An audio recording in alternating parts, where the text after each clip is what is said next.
ఆది నుంచి కూడా దర్శి నియోజకవర్గంలో దర్శి కురిచేడు మండలంలో కాపుల ప్రాధాన్యత ఎక్కువగా ఉన్నటువంటి సందర్భాలు చూసాం. ఇదే దర్శి నియోజకవర్గంలో ఆయన ఒకసారి ప్రజారాజ్యం పార్టీ తరపున కూడా బూచేపల్లి శివప్రసాద్ రెడ్డి మీద పోటీ చేసి ఓడిపోయిన సందర్భాలు చూసాం. కానీ 2019 ఎన్నికల్లో బూచేపల్లి పోటీకి దూరంగా ఉండటం, అక్కడ మద్దిశెట్టికి సీటు ఇప్పించేటప్పుడు కూడా బూచేపల్లి కృషి చేయటం, ఆయన గెలుపుకు కూడా అనేక సందర్భాల్లో బూచేపల్లి దగ్గరుండి ప్రచార కార్యక్రమాల్లో కూడా పాల్గొని ఆయన 2019 ఎన్నికల్లో ఎమ్మెల్యేగా గెలిపించుకొని వచ్చినటువంటి సందర్భాలు చూశాం. కానీ ప్రస్తుతం 2024 ఎన్నికల్లో బూచేపల్లికి టికెట్ కేటాయించడంతో మద్దిశెట్టి వేణుగోపాల్ ఎక్కడా కూడా బూచేపల్లితో పాటు ప్రచారంలో కానీ వైసీపీ కార్యక్రమాల్లో కానీ ఎక్కడ కూడా పాల్గొన్నటువంటి సందర్భాలు మనం చూడలేదు.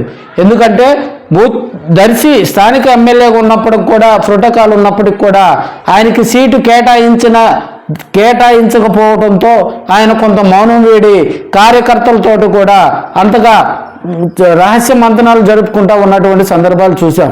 కార్యకర్తలకు ఆయన ఏమి నిర్దేశం చేశారనేది కూడా ఈ రోజు వరకు కూడా కొంత సందిగ్ధం అయితే నెలకొని ఉంది. మరోవైపు ఆయన టీడీపీలోకి వెళ్ళి అటువైపుగా పోటీ చేసే సందర్భాలు కూడా ఉన్నాయి, కూడా కొంత తెర మీదకి వచ్చినటువంటి సందర్భం. స్థానికంగా ఉన్నటువంటి ఎమ్మెల్యే కాబట్టి ఆయనకు ప్రజల్లో కొంత బలం ఉంది. దానికి తోడు కొంత కాపు సామాజిక వర్గం, ఆయన కాపు సామాజిక వర్గానికి చెందిన ఎమ్మెల్యే కాబట్టి అక్కడ కొంత కాపుల ఓట్లు ఆయనకు ప్లస్ అయ్యే అవకాశం ఉంది. కాబట్టి అక్కడ బూచేపల్లి శివప్రసాద్ రెడ్డికి మద్దిశెట్టి వేణుగోపాల్ ఎమ్మెల్యేగా ఉన్నటువంటి మద్దిశెట్టి వేణుగోపాల్ సపోర్ట్ చేస్తారా, లేకపోతే యూటర్న్ తీసుకొని ఆయన స్వతంత్ర అభ్యర్థిగా పోటీ చేస్తాడా, లేకపోతే ఆయన కార్యకర్తలకు ఎలాంటి దిశానిర్దేశం చేస్తాడని కూడా ప్రజలందరూ కూడా చర్చించుకుంటున్నటువంటి సందర్భాలు మనం చూస్తూ ఉన్నాం. వీరిరువురు కలిసి గనక ప్రచారంలో గనక ముందుకు గనక వెళ్ళినట్టయితే కొంతలో కొంత వారికి మేలు చేకూర్చే సందర్భం కూడా మనం చూస్తూ ఉన్నాం. దర్శి నియోజకవర్గంలో కాపుల ఓట్లు కీలకం కావడంతో ఇప్పటికే కొన్ని రాజకీయ విశ్లేషకులు కొంతమంది చెప్పే అంశాలను బట్టి కూడా కొంత వర్గంతో బూచేపల్లి మద్దిశెట్టి వర్గంతో కూడా మాట్లాడి ఈ ఎన్నికలకు తనకు సపోర్ట్ చేయాలని కూడా వారితో కూడా ఏకాంతంగా మాట్లాడినట్టు మనం తెలుసుకోవచ్చు.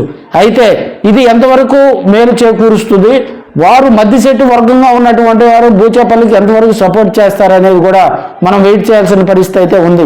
వీరిరువురు కనుక కలిసి గనక ఈ ఎన్నికల్లో గనక ప్రచారంలో గనక తిరిగినట్లయితే ఖచ్చితంగా బూచేపల్లి గెలుపుకు ఎలాంటి ఆటంకం ఉండదని కూడా మనం చెప్పుకోవచ్చు.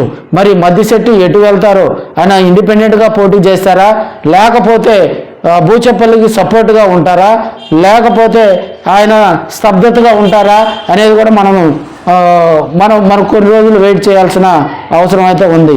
ఇదండి మద్దిశెట్టి వేణుగోపాల్ ప్రస్తుతం దర్శిలో నేర్కొన్న పరిస్థితి. మరో వీడియోతో మళ్ళీ కలుద్దాం. అంతవరకు సెలవు, నమస్కారం.